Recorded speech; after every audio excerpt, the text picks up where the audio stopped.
아스테라 랩스입니다. 네. 반도체 연결 솔루션 기업 아스테라 랩스가 지난 한 달 동안 주가가 약 18%나 상승했습니다. 그렇죠. 그야말로 고공행진 중인데요. 아스테라 랩스는 엔비디아와 좀 긴밀하게 협력을 하면서 AI 인프라의 핵심 기업으로 좀 주목을 받고 있습니다. 네, 맞습니다. AI 시대의 필수 기술이라고 할 수 있는 네. PCI 익스프레스인 PCIe, 네. 그리고 이더넷, 그리고 컴퓨터 익스프레스 링크라고 하는 CXL까지 모두 다루고 있습니다. 특히 엔비디아 차세대 GPU 플랫폼인 블랙웰이 채택된 것이 주가의 호재로 작용하고 있습니다. 그렇습니다. 이 경쟁사들과 달리 AI 특화 솔루션에 집중한 이런 전략들이 제대로 통한 거네요. 네, 맞습니다. 게다가 차세대 제품인 스콜피오 X, 그러니까 고성능 CXL, PCI에 대한 부분들이 네. 시리즈가 이제 본격적으로 생산이 확대될 예정에 있어서 내년 실적마저도 견인할 것으로 분석하고 있습니다. AI 인프라의 핵심으로 좀 자리를 잡은 만큼 앞으로의 성장이 더욱더 기대가 되는 기업입니다. 네, 네. 차트가 어마무시하더라고요. 네. 아스테라 랩스 주가가 진짜 1년 반 동안 맞아요. 오. 그냥 찬란하게 올랐고요. 향후 3년간 매출 성장률이 그냥 기본 50%씩 깔고 그쵸. 가는 네. 그런 상황인데 거품일까요? 아니면은 정말 AI 산업에 기반할 수밖에 없고 항상 같이 동행해야 되는 이 연결, 네트워킹 관련된 부분들, 장기 성장성이 거의 개런티가 된 걸로 보면 될까요? 저는 확정됐다라고 보여집니다. 확정. 그래서 와, 지금도 봐도 괜찮다라는 이야기를 드리고 싶은 게 네. 사실 AI가 살짝만 묻어도 지금 올라가는데 네. 이건 살짝 묻은 정도가 아니라 AI와 한 몸이거든요. 그렇죠. 어떻게 보면 엔비디아와 한 몸이라고 보시면 됩니다. 네. 이번에 블랙웰 아키텍처를 통해서 나오는 신제품이 바로 이 아스테라 랩스 제품이 붙었어요. 네. 공식적으로 붙었습니다. 아, 그래요. 그러면 블랙웰 아키텍처의 수요는 자연스럽게 계속 높아질 거라고 우리가 예상을 하지 않습니까? 네. 왜 높아지냐? 일단 첫 번째, 중동은 AI 데이터 센터 아직 시작도 안 했습니다. 네. 지금 그쪽에서 달라고 아우성이거든요. 어. 그쪽에 본격적으로 넘어가게 되고 오일머니가 반도체 시장으로 들어오게 되면 한 번 더 크게 수요는 일어날 가능성이 네. 높다. 이게 첫 번째고, 근데 그 시기가 지금 블랙웰 아키텍처의 시기인데 네. 여기에 아리스타 랩스의 기술력이 들어갔다는 건 이 랩스의 주가 또한 한 번 더 올라갈 수 있다. 와. 이렇게 명분을 잡을 수 있을 것 같고요. 두 번째, 일단 트럼프 행정부의 방향이 왔다 갔다 하는데 지금 중국 쪽으로 블랙웰 제품이 넘어갈 수 있을 거냐 말 거냐 이게 고민이긴 해요. 네. 근데 만약 저사양의 제품이라도 넘어가게 된다면 엔비디아도 지금 중국 시장 매출 굉장히 퍼센테이지가 그렇게 크진 않지만 그렇다고 무시할 정도는 네. 아니거든요. 근데 랩스도 만약 중국 시장에 같이 넘어가게 되면 당연히 플러스 알파, 실적적인 부분에 대한 확장성도 우리가 챙겨볼 수 있는 상황이라서요. 네. 물론 그러한 모든 긍정적인 부분이 지금 다 선반영이 된 것 아니야라고 할 수는 있겠지만 오라클 보세요. 수주잔고로 보여줬지 않습니까? 그렇죠.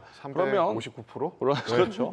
앞으로 랩스와 같은 기업들은 자연스럽게 성장 가능하다라고 좀 보여지는 게 맞을 것 같고 이 CXL이라는 단어 익숙하지 않습니까? 네, 네. 우리나라 국내장 투자하시는 분들도 CXL 관련주들 많이 보는데 네. 이게 왜 중요하냐면 그러니까 제가 지난주에도 한번 비슷한 이야기를 드린 것 같은데 이 데이터를 보낼 때 4차선 왕복 4차선 고속도로를 기준으로 데이터를 보내고 받을 때와 왕복 8차선 도로에서 받을 때가 뭐가 속이 다르냐? 시원하죠. 한 번에 많은 양이 가죠. 네. 이게 첫 번째 가장 좋은 점이고 두 번째 도로가 넓으면 발열에 강합니다.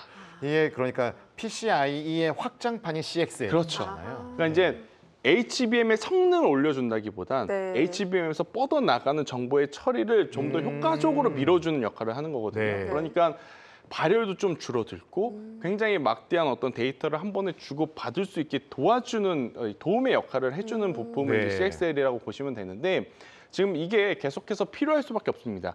결국 엔비디아도 이번 컨퍼런스 콜에서 어떻게 발열을 확실하게 잡았다는 이야기는 없었거든요. 그러면 발열을 잡는 거엔 이제는 거의 한계점에 다다랐을 수는 있어요. 유리기판도 해봤죠. 네. 액침 냉각도 우리 해보죠. 액체 냉각도 해보죠. 그런데 확실하게 잡히지 못했다면 이게 최선이고 그럼 다른 쪽을 개선을 해야 그렇죠, 되겠다 그렇죠. 싶어서 이 CXL 쪽에 대한 관심도가 지금 높아지고 있는 시기이거든요. 여기에 맞물려서 신규 블랙웰 아키텍처의 가장 큰 단점 발열에 이제 가장 취약하다였는데 여기에 지금 랩스가 붙었다는 건 결국엔 발열을 잡으려고 이제 노력하는 것보다 어떻게 효과적으로 이제 낮출까에 네. 대한 고민을 하고 있는 상황에 저는 맞물렸기 때문에 랩스, 아스테라 랩스에 대한 주가의 성장폭은 더 크게 키워 나가도 괜찮다라는 의견 한번 들어보도록 하겠습니다. 지금 완전 무궁무진한 얘기를 그렇네요. 주셔가지고 네. 맞아요. 일단 처음부터 확정적이다. 확정. 네, 그리고 엔비디아도 포기한 거를 아스테라 랩스가 좀 도와주고 그렇죠. 있다.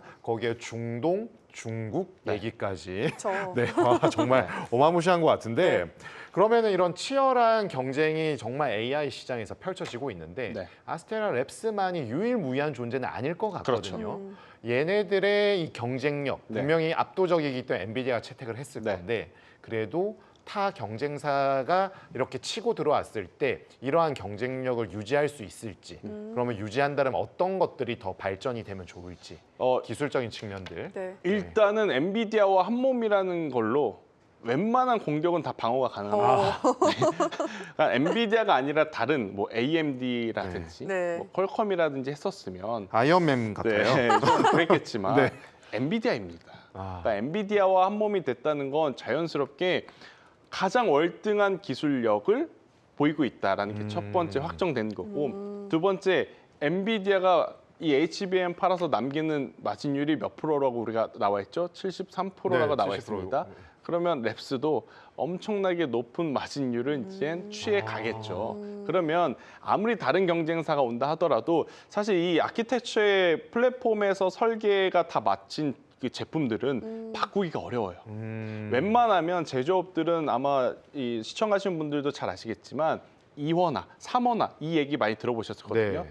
그러니까 제품군들을 2호나 3호나 하는 게 뭐냐면 하나의 기업에서 불량이 나왔을 때 다른 기업에서 대처를 할 수 있기 때문에 2호나 3호나 하는 경우도 있고 또 이게 독과점으로 가게 되면 슈퍼 의리 탄생을 하게 되고 슈퍼 의리 탄생을 하게 되면 최종 고객사 그렇죠. 모사 입장에서 불편해요. 되게 불편하죠. 이게 부품이 필요한데 여기서 이제 자꾸 눈치를 주니까 너네 자꾸 안 그러면 우리 가격 올려? 이렇게 돼버리니까 2호나 3호나를 하는데 지금 브렉 아키텍처 기반으로 보면 2호나 할 수가 지금 없는 상황 속에 랩스의 어떤 견고한 어떤 시장 지휘력은 계속 유지가 될 가능성이 높아서 저는 긍정적으로 보시는 게 맞겠다 이렇게 설명을 드리겠습니다. 오히려 엔비디아가 나중에 뭔가 좀 경쟁력에 대한 속도에 대한 부분에 이슈가 생기면 그쵸. 약간 가불이 바뀔 수도 있는 그럴 수도 있고 그리고 이번에 브로드컴이 이제 막 치고 올라오지 않습니까? 이제 브로드컴도 사실은 이 초격차 경쟁에서 빨리 따라잡으려면 확실하게 기술력이 인정된 기업과 협업하는 게 좋습니다. 그러니까 가장 좋은 시나리오는 그들 자체적으로 개발하는 건데 시간이 많이 걸려서 그거 개발할 쯤 되면 엔비디아는 벌써 다음 단계, 또 따라가면 또 그 다음 단계 이런 상황이고 지금 시장에서 규모가 너무 작은 쪽이랑 협업을 하게 되면 불안하죠. 불확실성이 크고 그럼 나중에 이제 CXL을 도입한다 했었을 때 브로드컴 입장에서도 야 그래도 다른 기업보다 아스테라 랩스 엔비디아가 채택했다는데 우리도 저쪽이랑 해야 되는 거 아니야? 자연스럽게 갈 가능성이 높거든요. 그래서 랩스 같은 경우에는 훨씬 더 어떻게 보면 좋은 경우의 수들이 지금 많아진 상황이라고 설명드리겠습니다. 그렇네요. 이 엔비디아와 한 몸인 어마무시한 네. 이 랩스. 네. 아니 채팅방에서 공고민님께서 랩스 진작 알려주시지 유유 하셨는데 뭐 저희도 그쵸 자리를 깔고 있는 건 아니니까.